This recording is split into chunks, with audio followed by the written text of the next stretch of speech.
आदरणीय सभी शिक्षक शिक्षिकाओं को सादर नमस्कार। मैं हूं विजय दिवाकर और आप देख रहे हैं हमारा यूट्यूब चैनल विजय दिवाकर।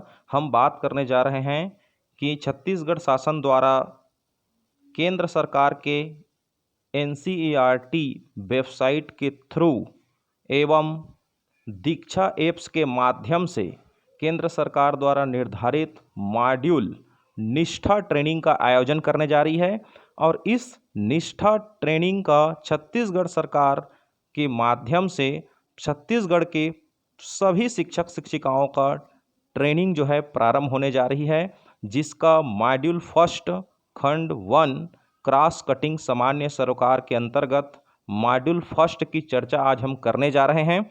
मॉड्यूल फर्स्ट है पाठ्यचर्या, विद्यार्थी केंद्रित शिक्षण शास्त्र, सीखने के प्रतिफल और समावेशी शिक्षा। आइए प्रिय शिक्षक साथियों, मॉड्यूल फर्स्ट पर हम लोग चर्चा करते हैं। मॉड्यूल फर्स्ट के बाद नेक्स्ट वीडियो में module 2, module 3, module 4, module 5, module 6 और मॉड्यूल 7 पर चर्चा करेंगे। ध्यान दीजिए, यह जो मॉड्यूल फर्स्ट है यहाँ पर बहुत ही सीखने, सिखाने और शिक्षण तथा बाल केंद्रित अध्ययन अध्यापन से संबंधित है। तो यहाँ पर शिक्षा का अधिकार अधिनियम आरटी 2009 और वर्षों की हमारी जितने भी शिक्षा नीतियों के परिणाम स्वरूप हमारी कक्षाओं की संरचना में नाटकीय रूप से बदलाव आया है। शिक्षक और शिक्षक प्रशिक्षक के रूप में आपने विद्यार्थियों की इस विविधता का अवलोकन किया होगा, जिससे आपको यह अनुभव भी हुआ होगा कि आप सभी बच्चों को एक ही तरीके से नहीं पढ़ा सकते और ऐसा करना भी नहीं चाहिए। शिक्षण अधिगम के कुछ ऐसे अभ्यासों को अपनाने की आवश्यकता है जो सभी विद्यार्थियों को चुनौतीपूर्ण अवसर प्रदान करे और उन्हें सफलता का अनुभव कराए। इस तरह के अभ्यास अब पहले से कहीं अधिक मजबूती से हमारे सामने है। तो यहाँ पर हम लोग मॉड्यूल का उद्देश्य है, यहाँ पर ध्यान दीजिए, कक्षाओं में उपलब्ध विविधता पर पुनः दृष्टि डालने और शिक्षण अधिगम को समावेशी बनाने के लिए उचित शिक्षण शास्त्रीय गतिविधियों के चयन में आप जैसे शिक्षकों एवं प्रशिक्षक की मदद करना चाहिए। दिए गए सुझावों को अनुसंधान और अनुभव से इकट्ठा किया गया है और यह आपको एक ही कक्षा में विभिन्न अधिगम आवश्यकताओं की पूर्ति हेतु अधिकाधिक समावेशी वातावरण निर्माण में सहयोग करेगा। आप ध्यान दीजिए, यहाँ पर अधिगम के उद्देश्य यहाँ पर स्क्रीन पर आप देख रहे होंगे। इस तरह से अलग अलग उद्देश्य है, विषय वस्तु के बारे में आप देख रहे होंगे। यहाँ पर राष्ट्रीय शिक्षा नीति देख रहे होंगे। यहाँ पर राष्ट्रीय शिक्षा नीति को यहाँ पर राष्ट्रीय पाठ्यचर्या की रूपरेखा से समावेशित किया गया है। साथ में उसके नीचे हम देखेंगे पाठ्यचर्या, पाठ्यक्रम, पाठ्यपुस्तकें, शिक्षण सहायक सामग्री और सीखने के प्रतिफल। तो यहाँ पर राष्ट्रीय शिक्षा प्रणाली राष्ट्रीय पाठ्यचर्या की रूपरेखा पर आधारित होगी, जिसमें एक अनिवार्य मूल घटक के साथ साथ कोई अन्य लचीले घटक भी होंगे।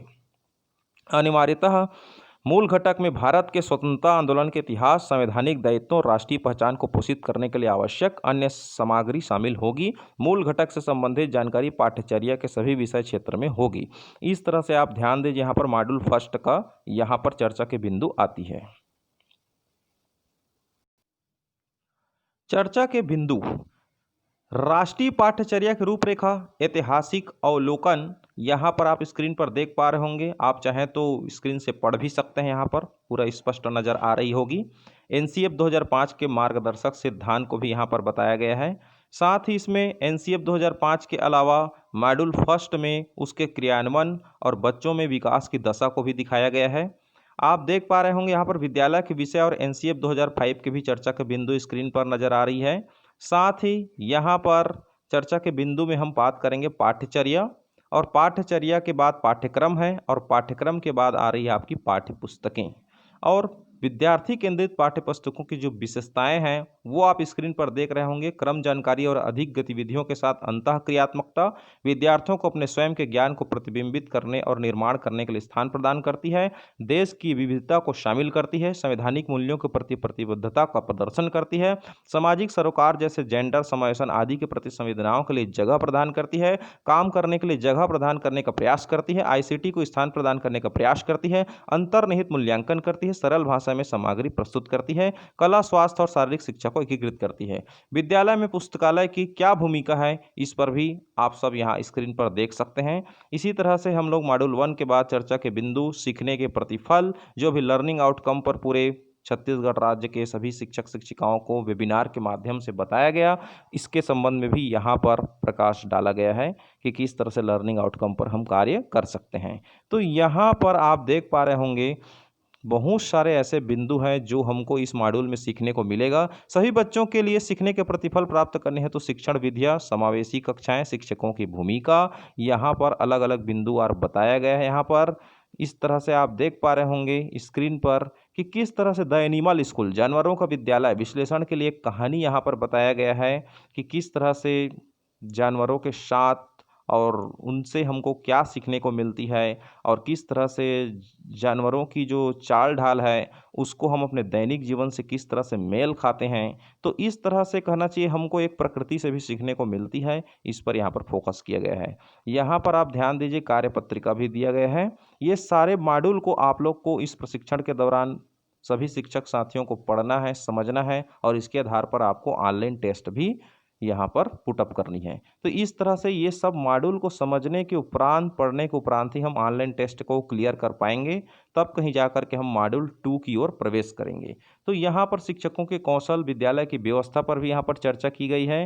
तो मुझे लगता है कि प्यारे शिक्षक साथियों, आप सब लोग जो है स्क्रीन के जितने भी मॉड्यूल में जो चर्चा है उन सारे बिंदुओं को आप गहनता से एक बार सीख लें, देख लें, समझ लें, पढ़ लें, ताकि उसके बाद ऑनलाइन ट्रेनिंग जब होगी उस समय आपको टेस्ट दिलाने में सरलता महसूस होगी।